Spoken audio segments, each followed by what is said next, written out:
Well, thank you so much for being here. Can you introduce yourselves a little bit and tell us how you found Sons of the Wind? Okay, I'm Ann Bailey.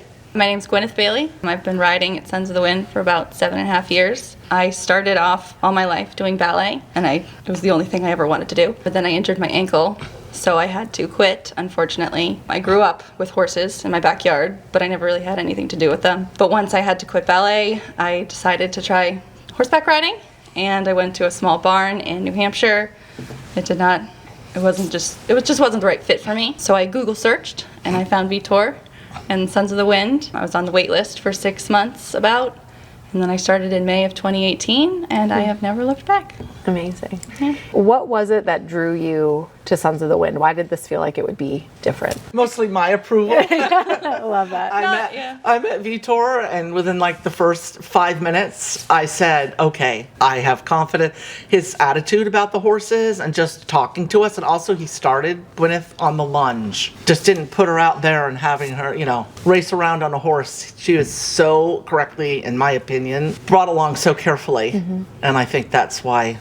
I also think another thing that really drew me was the first time we came, I think Andrea Bocelli was playing. Yes. Over the loudspeakers. Yes, that would and do I love Andrea Bocelli. Okay. Like, all right, So I think I'm home. It was a match. Yeah. I love that. Yeah. Vitor, do you remember meeting them for the first time? Absolutely. So, and she's been around horses for a very long time. She has a very clear idea what she's looking for, what she wants. Has a very good eye, very good sensibility for the horses. So obviously, she knew what she wanted to for her daughter. So I remember clearly. Yeah. I love that. What were your goals when you first came to ride here? I would say probably right off the bat, I'd like to go all the way with dressage, learn everything I can, and I just knew I wanted to be taught correctly. Once I get into something, I really just want to have the perfect approach to learning, and I know Vitor is the one to give that to me. Just like with ballet, I put everything into it, and now with dressage, here I am, and I just want to learn everything there is to learn about me and the horse, and I just want to build the relationship with the horse and go as far as I can go. Actually, Gwyneth, she has, obviously she was trained in ballet, she has a great body control. It's now how do you transfer not to be in your tippy toes and sitting in your heels and sitting in your butt and ride. Now they're developing the field, but she has a great body control, very focused. It's now letting it go from being on top of your toes and basically create the music. The ballet, nevertheless, is very artistic and very elegant, but the riding of the horse, basically, it's like many times people say, the horse is dancing to music. No, we dance into music. So the horses basically, they dance to the music within the movements that we implement. And now it's us to turn that into that dance, because we're not the dancer anymore. The horse is the dancer, and that's what now she has to let herself go to become, for the horse to become the dancer. And I think that's also what drew me to dressage, because it's so much like ballet on horseback, kind of. Yeah. So like the skipping, all tummy changes, but it's very more balletic than. Yeah, fantastic. You took that interest and coming here, and you then got your own horse. So tell us about that journey and how that started. About 4 years ago? 4, yeah. Yeah. They were leaving for the winter, and I didn't have a horse to ride. There was a woman here who was leasing her horse. I rode him one of the last days, Xerife, my horse, one of the last days before they left for Florida. And I was like, what the heck is going on? What is this new horse I've never been on? And then Maggie approached me and asked if I would be interested in leasing him for the winter from the border. And I said, 100%, because I just wanted to be able to ride. I wasn't able to go down to Florida very often. So I leased Xerife. Oh my goodness. He's the most incredible horse. Yes, and he then makes me cry. Yeah. That spring they came back, and I did approach Vitor about I wanted to buy my own horse. And he said, oh, well, Xerife is the guy for you. So he helped with the other boarder to have Xerife become mine. So tell me, I want to hear a little bit more around, your approval obviously is very important here. What was... Well, this horse is amazing. And I always remember one day, because Xerife could be a little bit difficult. He would put his head up and be like, I'm not going to do it because you're not applying the aids correctly. And he went by, and it was just a magnificent moment. And Vitor goes, this horse likes this girl, and it's a match made in heaven. Yeah. I mean, he's an amazing horse. He's a stallion. We have the vets come out and they're like, we can't believe he's a stallion. Everyone says that. His body condition is beautiful. I mean, but the big thing is he's so kind-hearted and so willing. He's a schoolmaster, and she's learned an amazing amount on him. I mean, all winter we drove, and Vitor, you could hear him coming wherever he was coming from in Florida. We had all the pick some lessons in here, and really the progress was amazing. So one day, I don't know if it was a mistake or not, but I said to Maggie, I said, would it be foolish if we considered breeding Xerife because we'd like a mini one? I mean, he's 22. It's 22. Yeah, They have the he'll same be birthday too, 23. December 5th. Meant so to be. it's made in heaven. And Maggie's like, no, that wouldn't be foolish because he's just that. I mean, he's sound, he's 23, and he's so sensible. And I think for me, new to the Lusitano breed, I bred Trackeners for many years, and I loved them. But the Lusitano, just there's something about them.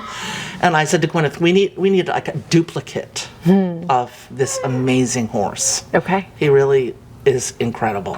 Yeah. And the plan is now to breed him, Yes, right? I bought a mare, Libuela, and she hung out in Brazil for a while being trained to drive. I gave up riding many years ago, and I thought I'd like to drive her. I think she'll have a foal or two, and then I'd like to get out and do some competitive driving.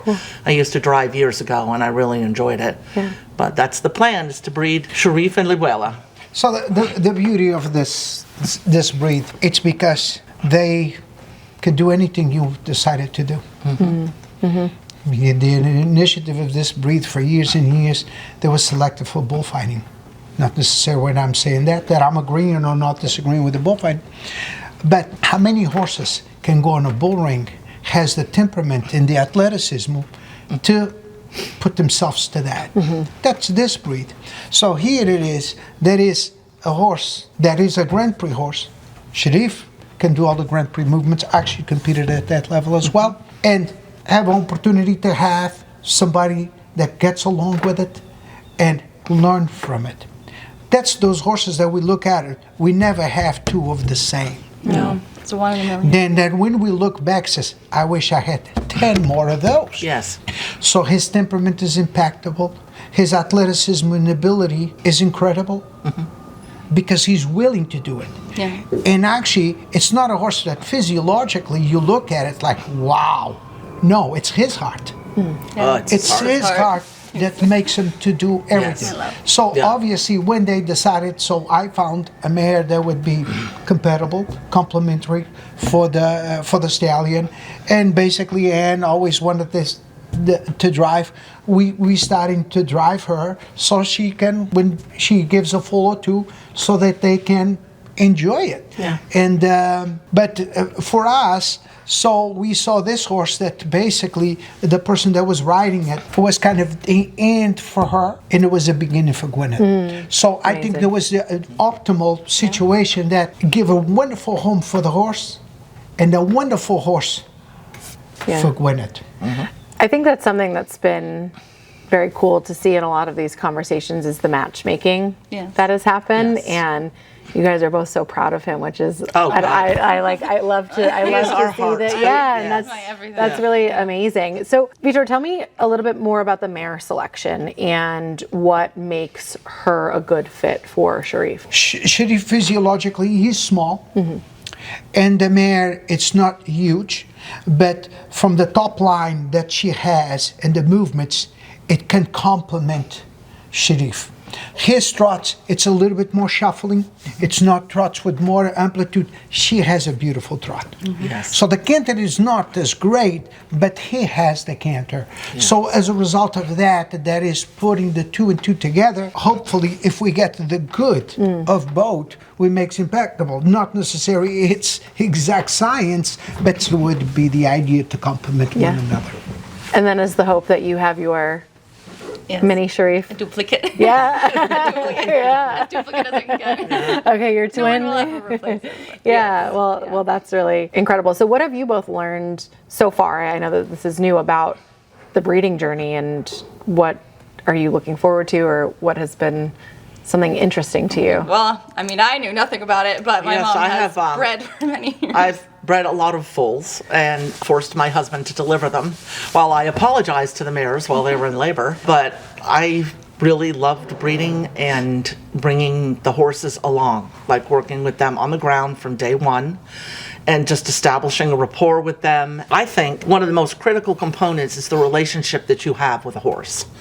And I taught riding for years, nowhere near the level of Vitor, but like little kids in the backyard, and they didn't want to groom. And I said, nope, you groom, you take care of them, you build a rapport, you build a relationship. This horse is, we're very lucky that horses actually let us ride them. I mean, if they knew their power, it might be like, oh my goodness. I'm really excited for a lot of reasons than having a foal. Gwyneth has never seen a foal. I had my I think 27 years ago or 28, so she was just 2, because this mare is still on my property. She's 27. I never did anything with her. I had 3 more children, so it kind of took up my time. But I'm very excited for Gwyneth to have the experience to see what it's like. And there is heartbreak in it. I've told her that. Sometimes, things don't go as planned. And mostly I had great success. So I'd like to see her bring along a foal, and especially with Vitor and Maggie involved, the starting, the lunging, and the progression. And that's what I'm so excited about. Yeah. That's Yeah. amazing. Well, I think speaking of the progression, Quantico is your other Yes. horse? He came up through the Sons of the Wind breeding program? Yeah, we bred him here. Okay. Yeah. Tell me more about him and what So he's like. Quantico was bred by a stallion that we purchased when he was very young. And actually, he just this year did Grand Prix in Wellington. It's a great breeding stallion. Everything that we had quite a few from them. Everything that he touched give a great temperament and great movement. This was a mare that Maggie had, and we bred it. And think of a joy. Think of a horse in between foals that Maggie says, okay, decided today I'm going to ride. And she would get on it and ride. And so we had Quantico. So Quantico, it's not typical of the breed. It's very tall. It's very cool. It's Yes. it's a sports horse. Yeah. And anywhere. So if you look at it, you don't know which breed it is because he has 3 perfect gaits and he has amplitude, and that is a horse with a great physical condition with mass. So it's that's another horse that we're proud to breed in here because today our breeding program, I'm not trying to breed what everybody else breeds. So that is different ways of breeding Lusitanos. Okay, some people, they want to breed Lusitanos because they heard that the Vega horses are wonderful. Some others, it's because it's the Andrade line. So they get into what's new. Now, in this case, it's very old, but that's the 2 older houses that basically combined did success. But we have a very small breed, meaning the Lusitano, not even ourselves. We don't have more than 5,000 mares in the world. As a result, we cannot go in fashion. We don't breed horses for bullfighting anymore, not at least in this country. We breed horses for sports. And at the end of the day, we gotta have develop a horse that has walk, trot, and canter, and has to have a good structure that can carry the rider. Without these elements, we don't have a horse. So one of the things at Sons of the Wind, because we have about 25 mares that we breed, and we do embryons, so we don't breed for the expo. Because the expo, so when we go to the expo, you have the judges that look for model and movement. So the model, they don't want to get out of that little cute round Lusitano. That's what they judge, and the breed, so and movement, which is basically very difficult to get out of on the model. I mean, we had many discussions with judges and whatnot. Maybe we should start focusing a little bit more on the dressage, because obviously financially, if you don't breed a horse for dressage within our breed, you're not gonna make a return. In my opinion, these things, to be successful, gotta be successful financially. Because if they're not successful financially, we start with a good idea, then all of a sudden it's not a good idea, because all of a sudden you have 30 babies in the backyard you don't know what to do with, right? So And that is why our breeding program, we focus not only on the size, but we focus on athleticism and movement. And she's fortunate to have one of those horses that basically, it's a horse that has movement, has 3 wonderful gaits, and has the body for it. So tell me, you're beaming. I love this. I just love how much you love. I know. I love how much you love your horses. So tell me about Quantico and why do you get so excited? Well, Quantico was born in 2020, and I was actually here I wasn't here when he was born, but I remember when he was born, and he was this tiny, cute little foal with giant ears and running around. And very bratty. He was so bratty, and I loved him from day one. Still is, right? Yes, he is. Just from day one, there was something about him that I loved. I never imagined, really, that he would ever be mine. But when I bought Xerife, I had already approached Vitor about buying a horse, not thinking that it would be Xerife. But that October, after I bought Xerife in July, he approached me and said Quantico was for sale, and he thought that he would be a good match for me. He was 2.5 at the time, and it worked out very well because I was able to bring him to my house to grow, because he wasn't obviously ready to be very gangly. Very gangly. Yes. So we kept him at home for about 2 years. Yeah. And then he was started under saddle a year and a half ago. Wow. In May, and he is just he's incredible. What a brain, though. Yeah. What a brain. Yeah. The trainer, Bettina, head. He's got it. Yeah. He's got such an incredible temperament. Yeah. And the he's progression amazing. with the training, like when he started, and I started riding on him only like once or twice, and it was like, terrifying because 100-mile-an-hour I'd never been on such a young horse and everything. But now, like after a year, he went to Florida last year. The progress he made in the 6 months in Florida is just incredible. Yeah. And I owe it all to them. So again, probably, how do you know that's a match? We don't know that's a match. So we don't have a crystal ball. We cannot have it both ways. So, and the thing is, when we do this, we have to be consistent. The match is the structure in the education that we can provide that later on she can ride on this horse and be safe. So if somebody was gonna, buy this horse that I don't know from who they are, and they're going to take her home, I cannot say this horse is a match. I can say that it is the horse that's going to have 3 nice gaits, good movement, but that's all we know because we haven't put a saddle on it. But because they are part of the structure here, obviously we're going to make this horse, we're going to make him a match. And that's what they have trusted us and invested for us to make it possible for the horse and for them to come together. Yeah. Because this is a bridge. The way we start a rider, that's the way we start a horse. And they have to come in to meet in the middle. What it comes down to, it's balance. The horse has to be balanced in order to do this thing, and the rider has to be balanced in order to do her thing. I love it. What are you looking forward to with Quantico, or what are some of your goals that you hope to achieve? Well, I would really like to show, and I know Vitor is always for showing, but I mean, I want to show off, I guess is the right word, the progress that both of us have made and will continue to make. I see it more as like performing than going in and getting judges' critiques and stuff. But really, I just want to develop a relationship with him and have the harmony and everything with Quantico that I have with Xerife now. Yeah. Those are really my goals. And actually, we just had a meeting a few days ago, and she should be able to, as we go to Florida, it's not necessarily it's convenient for them that people have lives, they have a job, then all of a sudden they cannot go to Florida and just move to Florida. But the reality is in Florida is a lot easier to show. Because in a few minutes, 9 minutes, we are on a global, and in a few minutes we are at White Fences. It is just a few examples of, so it's a lot easier to put the horse through the paces and put it through that. So when she mentions about the showing, to me, showing, we have to be confident at home. So basically, the lesson is at home. It's most of them I hear, oh, my horse warm up, beautiful. So they did the ride, it was in a warm up, not when they entered down to the So the reality is, X is the problem. That is, one time or another, we have to have that experience, and I'm all for that, that's fine. The fact is, we work out problems here, not there. So let's make sure that we don't put the other rider or the horse in a situation everything has its time. We don't have to go down the center line at any price. We don't have to show everything that we have. I see people telling me the stories and says, why you do that to yourself? Yeah. Then the outcome that creates fears, creates issues, creates unsafety. Why? Because I wanted to show why. So go, show, but make sure that you are prepared. Yeah, I love that.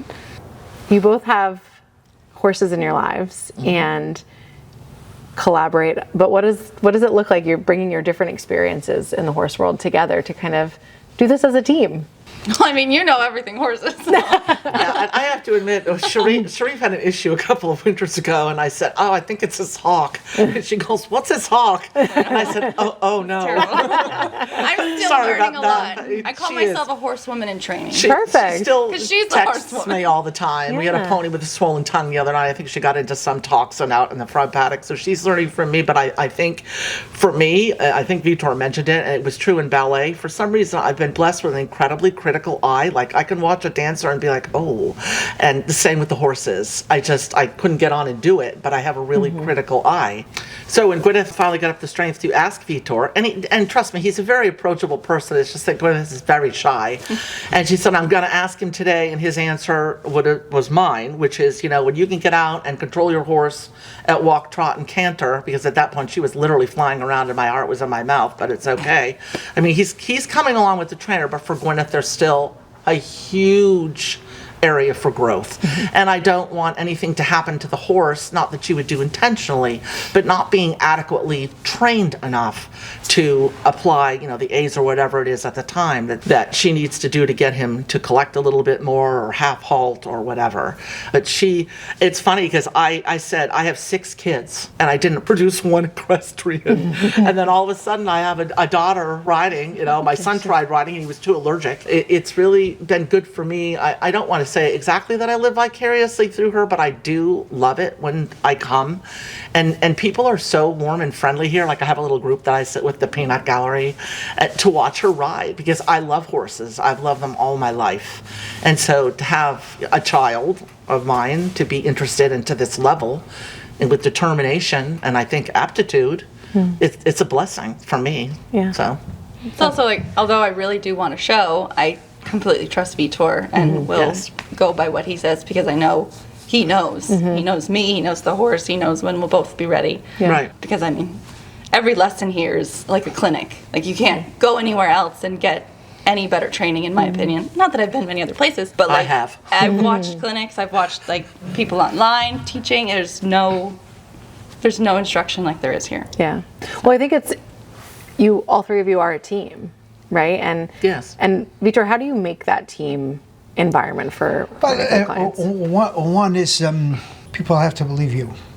They have to trust you. And fortunately for us, every week we probably receive 2 or 3 people from some part of the country or some part of the world. And they all come with their ideas, with their agendas, with their goals and ambitions. As soon as they come in here, they spend the first morning, then they start to realize we are in the presence of something different. Because I come from a background actually we're celebrating this year, if he was alive, would be 100 years old. There was the Master Nuno de Oliveira that we all look up to. Many people from all over the world went to visit him. For us, it's very easy to be in the presence of the Master. Master, how are you? All of that. People from North America, they would walk in, hey you, like they went to high school with it. There is no interaction. And he used to size the people up and down. So I said, I know what you want. And don't give them the time of the day. So basically, people, you embrace their dream. Because Sons of the Wind exists. It's not my dream. People come in here, it's their dream. Because if I'm in here, it's my dream. I'm going to do all of this. I'm going to do that. So you're just putting a little money on my piggy bank for me to have the next horse, the next thing, the next thing, the next thing. So basically, I'm always looking for me. Everybody around is just flocking to make sure that it gives me a position. Always was the principles that I created for Sons of the Wind. It's we exist to fulfill the dreams of the others. As a result of that, that creates an economic opportunity for us to create an asset so we can have our own address. So whether if it is here in Florida, so we can have horses that we can sustain, developing for the school, because it's their dream. So my obligation is to prepare them for them here and to fulfill what they're looking for. As a result of that, whether if we like it or not, what's in it for me? So if there is something in it for them, they keep coming back. The moment that they feel there is nothing in it for them, they're not going to come back. So our obligation is to always to present something that's for them. So if we have the right technical aspect of riding, if we have the right proximity, the right horses and so forth, so people are going to continue. And as a result of that, we keep reinvesting to provide that opportunity for them. And are we living our dream? Yes, we're living our dream through the dream of the others. I love that. Well, my last final question then is, being here and doing all this, what are some of your favorite lessons of horsewomanship that you have learned? Oh man. I think the most important part of being part of Sons of the Wind is the relationship you get with the horse. Because Vitor has always, from day one since I started here, he's told me I had to tack up. I had to take care of the horse, take all their tack off at the end, wash them, brush them, whatever, blanket them. And I think that builds such an important relationship with your horse that I think a lot of places don't have. And I think it's taught me everything, to appreciate a horse, to never truly trust a horse fully, because I have been kicked by Quantico. I just feel like I have so much more of a deep relationship and appreciation and love for horses. Even though I grew up with them, they weren't really a part of me, but now I can't imagine living without them. Yeah. It's very important for the riders, and when it's special that's young, to develop what we call the horsemanship. The horsemanship is a dance on the ground. Like these things that we do, work the horses in hand with long lining and all of that. So we have to be aware of it. Because if we are aware of it, something that could have been a problem is not a problem anymore. Because we solved it. Case of Gwyneth, she's already a lovely rider, and she's even going to become better. That is what happens with classical principles. Classical principles, it's not because I think I am. It's because you have to work towards it. And if there was that easy, everybody would be doing it. As a result of that, it's something that takes time, takes understanding, because first we got to be on the presence of a horse. And then being on the presence of the horse starts there. Then I have to be able to balance myself on that presence, on that motion, on that movement. Then later, my comfort level is such that I'm going to be able to start relaxing on a horseback. That allows me time to start reflecting into thinking and start applying what we call developing technical aspects of riding. That, easier said than done. Takes time. We just had in here a couple of weeks ago, as you all know, the Portuguese riding school. As they worked all our horses, they saw that level of horsemanship, because that is important. If we have that level of horsemanship, it becomes like a virus. Attracts. Everything becomes the same way. Because when you don't do that, you feel out of place. As the Sons of the Wind, we were talking about it, it's not for everybody. If it's the ones that wants to dedicate and learn something. So in the case of Gwyneth, she's doing it. She's probably think, man, I'm starting it's an eternity, as long as I've been riding. But then all of a sudden, things are going to start assimilating. Then all of a sudden, you embrace that body. I'm a rider, because I can start to think on a horseback. Until then, we're not a rider yet. I love that. Beautiful. Anything else that you guys want to? Well, I just want to add, too, I think it's been very important, because I've said to Gwyneth multiple times, just to listen to me and put up with me, just because you can ride one horse doesn't mean you can actually ride. And I mean, Xerife just being this perfection, I said, you need to ride something else. So she not only would ride Xerife here, she would ride a schoolmaster. And she's still doing the same with Quantico. She comes and takes a lesson on a schoolmaster, so that because Quantico is obviously not quite ready to do a lot of the movements. So I think that's really very important, because I know a lot of people that ride one horse and think, wow, I really can ride. But I took a riding clinic many, many years ago and ended up on a school horse who had had his shots because my mare and it was in full. And I went there and I was like, oh, I can ride him without any problem. Then they put me on like a 17-hand Hanoverian. I was like, whoa, wait a minute. So that taught me, do I really know how to ride? Because I think you need to be able to, it's like on a different sailboat. It's a different horse. It's a different feeling. Well, and every horse teaches you something different. Absolutely. Even though you're doing the same movements, everything's so different. So yes. Yeah. You realize everything you're doing wrong. Because all the horses are so well schooled. They're very humbling, aren't they? I was going to say they're very humbling. Very humbling. And actually, one of the things that we try to match the horses, the school horses, with the riders, because I typically say that barn is my library. Mm-hmm. So every single horse in that stall can teach a lesson, a subject or matter for that particular person, whatever that might need. Yeah. And that is why we have the lunge horses, why we have the horses that do kind of specialize more on the other, because they are able to, because of the rhythm, because of the tempo, because so that can accommodate more the needs of that person. So it's very important that we have the school program. Mm-hmm. And that is why we created the Sons of the Wind Riding Foundation, because that broadens us so that we can perform and have horses at the level that basically can sustain and help the ones that most needed that particular lesson. I love how well-rounded everything is here, and everything works together, and you can connect so many different parts of the program to make it the right program for each individual and for each horse too, right? Is how to learn, and the constant learning of everyone. I have to say, it's so enjoyable to talk to people who love their horses. Oh yes. So much. And like it's honestly it's almost really making me emotional, because it's I just get really it. Very emotional. to see how much you love them and care for them, and the desire. And this is something for you, Vitor, of everybody that I interviewed today. The same themes come up, and it's the partnership and harmony with the horse, and that each one of you wants to be the best version of yourself to show up for your horse. We are not seeing that in the industry at large. No. I come from the hunter jumper world, but I'm just very plugged into the whole industry, and I don't know, it makes me really happy. So I just thank you so much for sharing, and thank you for doing this and what you do. And I love my job because I get to talk to horse people all the time, but today was really fun. So so thank you so much for making the time, and this was really cool. So thank you. Yeah. Thank you so much. Yeah.